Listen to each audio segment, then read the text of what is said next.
Okay, 4x4 up this road. I'm getting into the interior.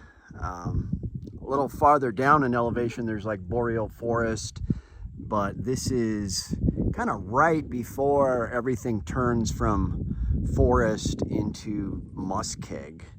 I did park fairly close to this old dried up bog, and there are a fair amount of tracks here. Now we do have some pretty clear moose tracks with the two cloves there, and there are a number of coyote and wolf tracks. That's a small one, so that's either a young coyote or a wolf, young wolf. But the only interesting thing I found was some pretty big indentations, like this right here. I put $1 there for scale, but it is a bump. I'm going to take a 3D scan of it. But it's fairly big, and it pressed way down into there. I don't know if you can see that, but it goes right there, there. There's another one. It's a set of tracks that something big and large pressed in there. Unfortunately, it's been so long I can't get any details. I'm going to continue to snoop around. I'm going to set a game cam right there just for fun, not too far away from camp. See what we get.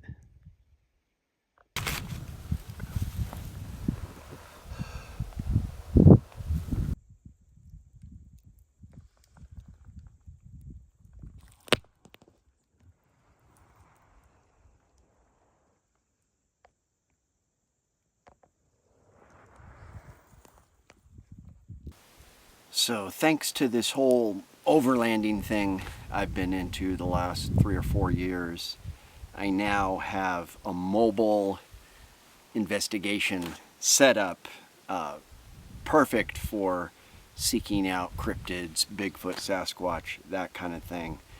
I was able to 4x4 pretty far up an ATV trail.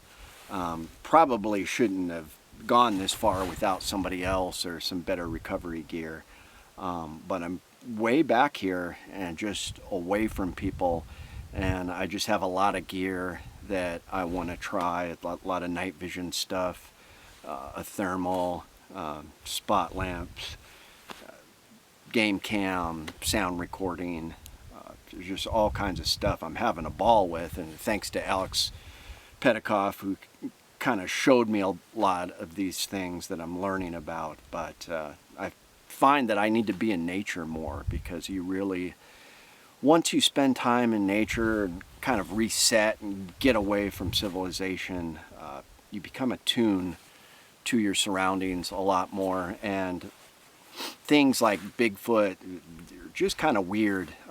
You start picking up more on that kind of thing. I know it sounds kind of strange, but that's the feeling I get. It's very similar to in the Native American world. For hundreds of years, Native Americans have said that they walk in two worlds. So they have their traditional world that they walk in, but they also have to, work and be a part of society in order to keep up. So they walk in the European colonizer world or whatever. And that's kind of how I feel about this nature and resetting to nature and being out here, becoming attuned. I need more time.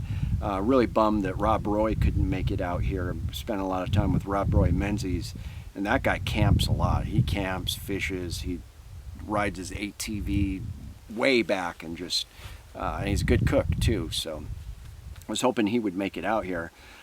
But I am going to test out some of this gear. And I know it sounds cheesy. Oh, Chuke, you're going to have your full tactical loadout with night vision on your helmet. That kind of thing, I think, is wise out here anyways. It's something I want to practice, but I think it works good with this kind of investigation.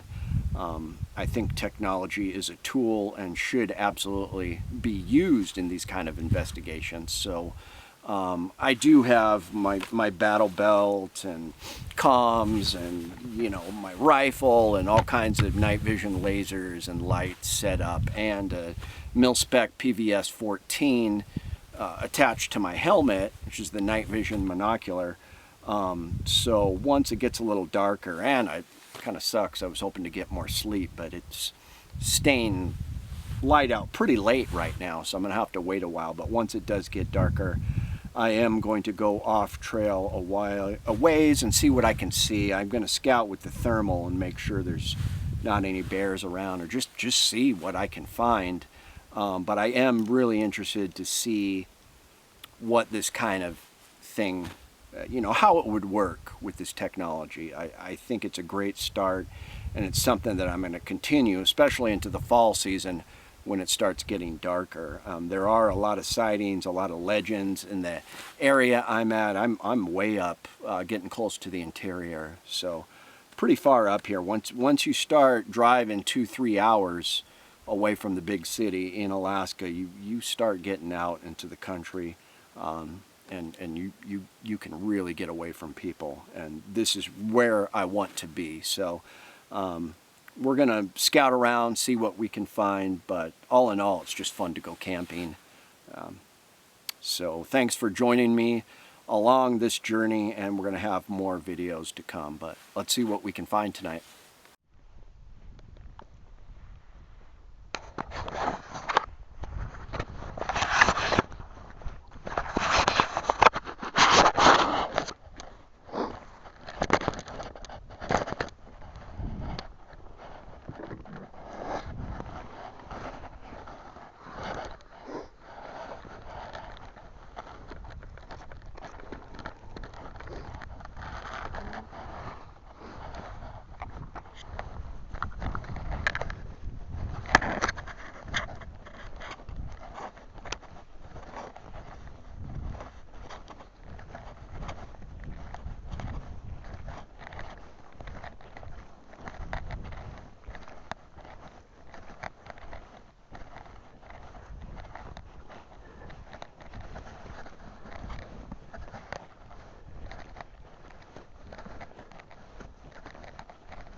So that was really weird.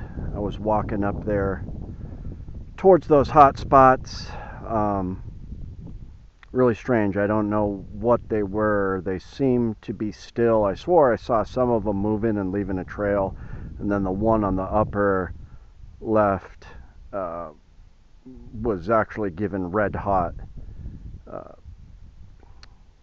was giving out red hot readings, so it was a group of animals up there, and we're not far north enough for caribou quite yet. So I don't know what they were, but it really spooked me. That was about 1,000 yards away. I went a couple hundred yards up, and as I got closer to that hill, I started getting kind of freaked out. So I'm calling it a night. I'm over it. If I had somebody with me, if Rob was here, I would have gone up, but yeah, that was ridiculous. So I'm gonna go ahead and call it a night, and definitely sleeping with the night vision on the ready, thermal, and weapons up in the truck tent here. So it's time for bed. So that's the hill where they are.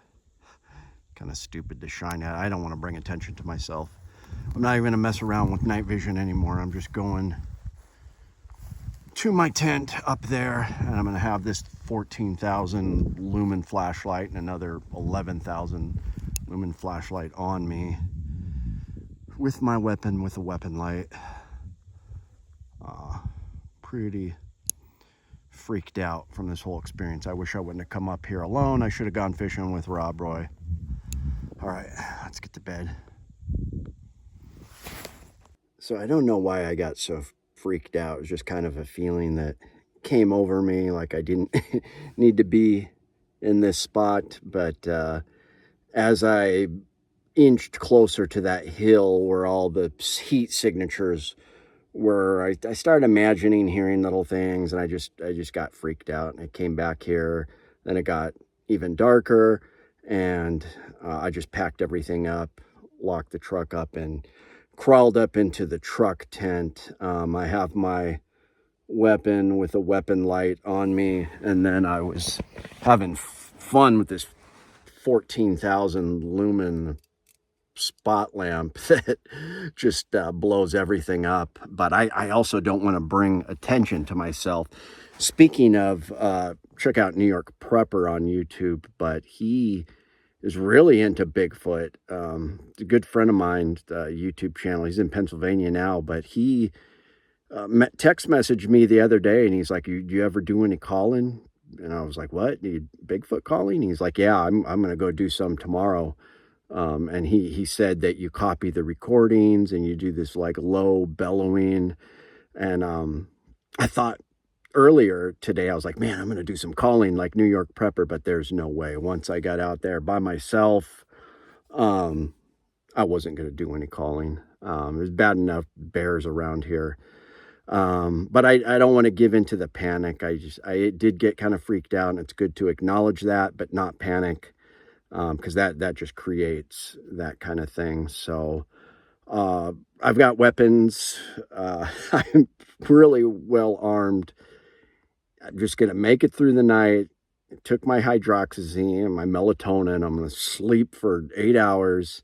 If I'm not too freaked out in the morning, I'll be fine once the light hits. I'm going to make my eggs and sausage and my Vietnamese weasel shit coffee and hit the road and go back to town. I'm not coming back out here unless Rob Roy is with me, or just one of my investigation buddies, because that was weird. But I don't know why there would be 15 heat signatures up there. Obviously animals. Moose don't really, in this area, moose don't herd up. We're not far north for caribou. Bears don't herd up, and moose in this area, they over by western Alaska on the little marsh islands, they herd up, but moose do not go in 15 animal herds in this area. So I don't know what they were, just sitting there. And I'm not going to bust the thermal out, because I know for a fact that if I turn the thermal on and start looking around, there's going to be big red blobs all around me. So I'm going to bust out the flood lamp if I hear something, and some firearms, but not the thermal. Not until I bring a buddy out here with me, because yeah, I just want to get some sleep and move on. Tomorrow, make my breakfast and coffee. So hopefully I won't wake up and start recording and weird stuff happen. I'm over it. So, all right. Fingers crossed.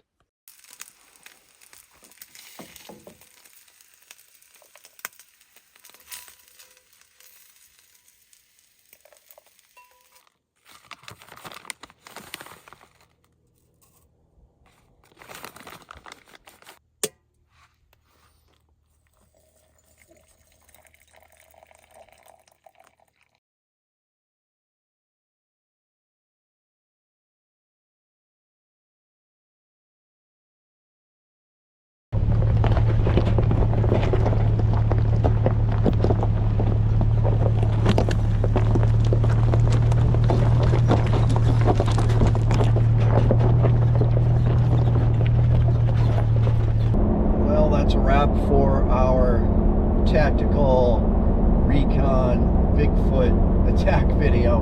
I had hyped myself up the night before with all that talk of being attuned to nature, and it turns out I am pretty sure those blips on the thermal were probably rocks or geological objects. They weren't moving. I had just kind of hyped myself up, but this is good. This is learning my equipment. I take it as a learning experience. I am going to note that spot in my journal, possibly return to do some more exploration, but I really need to just bring a buddy with me, because that's what it comes down to. Is I had freaked myself out a little bit. Everything was fine. Wonderful breakfast in the morning, and just a beautiful day. I wish I was still out there. So all in all, it was a good experience. It was a learning experience. I would like to have some tactical equipment on hand in case I need it for some investigation. I think it's great. It's especially, the night vision and the thermal, I think is a great tool. So all in all, it was a good outing, and I hope to have more adventures. So thanks for tuning in. I'll see you next week.